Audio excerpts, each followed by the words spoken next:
All Goods in the Hood, episode 19. So eto na naman tayo ngayon.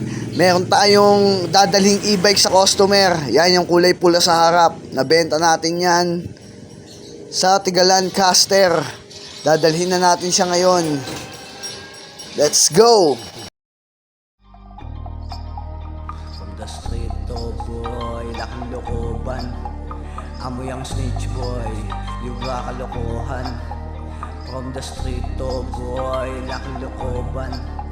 Ligaw na damong, tumubo sa konkreto na gater. Mga OG master, nagsilbing good advisor. Atman at gangster, obot at lighter. Low-key na hustler, bitches at gambler. Pusher o shooter, pera o tutor. Mga tropa na hooper.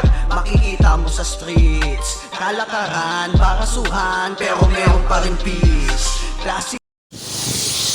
So ayun nga, nabenta na natin yung e-bike sa Lancaster. So ngayon di ko siya na-videoan kasi bigla ako nalobat.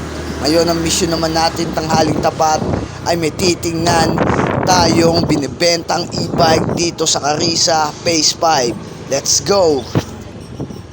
Saan?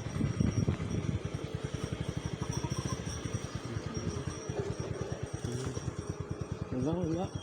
Kailangan mo na natin yung bibenta. Baka nabili na nila sa Kalakal. Diba?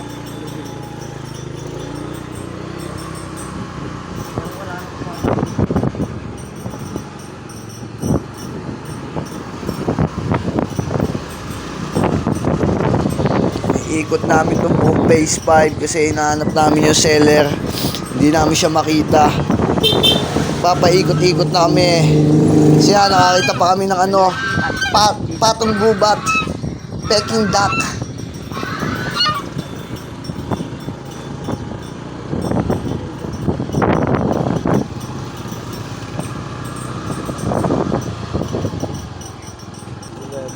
Where are you from, homie? Sa tagal kong nakatira dito sa Bagtas, ngayon ko lang nalaman na meron pala ditong sikretong lagusan.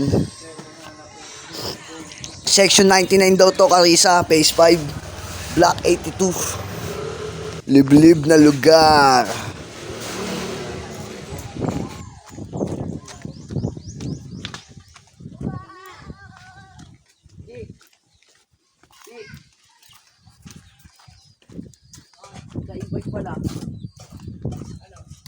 Titingnan namin, pare Koy. Titingnan nyo? Oo. Ano ba dating sira nyo? Sana, hindi pa nakakakuha. Kanino ba yun? Kati Cherry mismo? Hindi, sa katabi nga Cherry. Yung may kotse, yung may jeep? Oo, may kotse. Oh, ba't wala doon sa ano nila? Tingnan natin. Para tapon yung pinuntahan. All goods! Tara.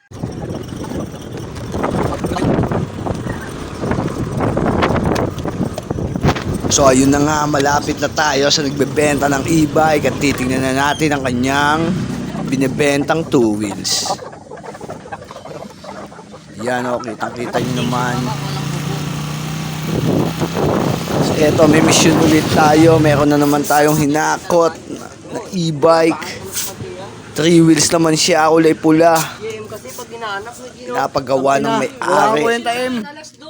Fucking ina mo, alis ka. Sinabi yan na eh.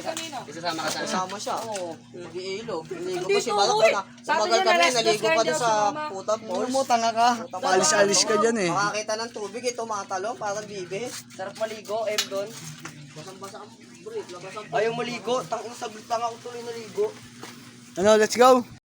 Ito nga, paalis na tayo. May dumating naman ang isa tropa. Si Gary David. Si Gary David. May nandinig sa labing to eh.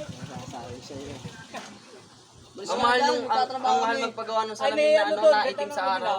Oo, may kukulay. Tinted. Kukulay itim. Tignan mo kung ano. Tinted. 900. Tapos nagtanong ako. Dali mo doon sa shop, titignan ko. O kaya punta natin naman sa loob na. Oo. 900 din. Eh di 1.8 Ay, yun. punta mo kami naman Yung sa salamin shop. pa, babayaran mo. Ang gusto niya pa, matik na kasot. Gusto niya, matik. Swap na lang sa kotse. 35. Tapos, Yun lang. magkano niya binibenta? 35 nga. Ano yan? Di baterya? Ha? Baterya? Siyempre naman, kotse nga yun. Kotse nga eh. Bakit yung ano pa, panahon pa ng ano. Pag yung sira, kotong ka sa akin ha. Hindi, may konting paayos din doon. Baka yung sira, kaya tiyatid. Kunting paayos makina. Kilala mo ba yun? ano na. Kilala ko. Palitin daw, buo. Palitin buo. Palitan lang ng ano, buo. Sino yan? G, sino yan? Kalbo, At ayun, andito na nga kami sa shop. Bitbit na namin yung 3 wheels na hinakot namin. Walang bubong, napakainit ng araw, nakakapaso. Pero kasama yan sa hustling. Dahil kung tunay ka na hustler, wala kang pakialam kung anong kutis o masunog ka sa init ng araw. It's all about the money. Tapos may dumating na mga customer. Ayan na, si Abdul Jakul. Tropa namin, pila-pila ang customer dito sa old school e-bike shop ng ating tropang si Mark. Let's go!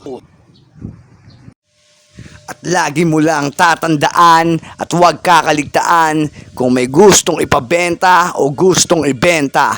PM mo lang ako, si All Good. Madali akong kausap pag usapan ay pera.